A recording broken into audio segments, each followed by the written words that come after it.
પોરબંદરમાં 78મા સ્વતંત્રતા દિવસની ઉજવણીના ભાગરૂપે શ્રી રામ સ્વિમિંગ ક્લબ દ્વારા 25 વર્ષથી સમુદ્રમાં ધ્વજવંદન કરવામાં આવે છે। ભારે તોફાની મોજા હોવા છતાં સમુદ્રમાં ધ્વજ લહેરાવવાની આ પ્રથા યથાવત રાખી છે।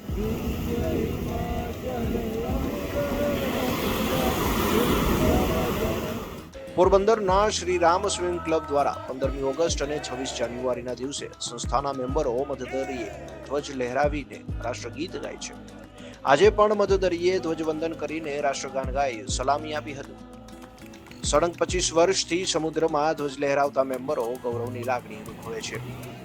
આજે આ 15મી ઓગસ્ટમાં શ્રી રામ સી સ્વિમિંગ ક્લબના સભ્યોએ મધદરિયે ધ્વજવંદન કર્યું।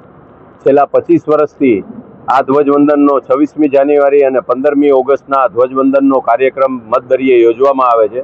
આજે આપ જોઈ રહ્યા છે કે દરિયો રફ છે ચોમાસાના લીધે, તો પણ બધા શ્રીરામ સ્વિમિંગ ક્લબના તરવૈયાઓ, એમાં બાળકો, બહેનો અને ભાઈઓ બધાએ અંદર જઈ અને મધદરિયે ધ્વજવંદન કર્યું।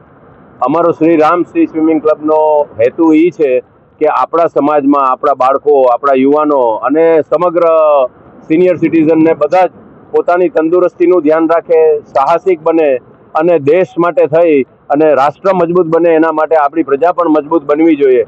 આ હેતુને સર કરવા માટે થઈ અને તરણ સ્પર્ધાનું પણ આયોજન કરીએ છીએ અને આ ધ્વજવંદનનું પણ આયોજન કરતા રહીએ છીએ। આજે ખાસ સમુદ્રમાં ધ્વજવંદન કરવા માટે દુબઈથી જૂના પોરબંદરના રહેવાસી આવ્યા હતા અને પ્રથમ વખત સમુદ્રમાં ધ્વજવંદન કરી ગૌરવની લાગણી વ્યક્ત કરી હતી।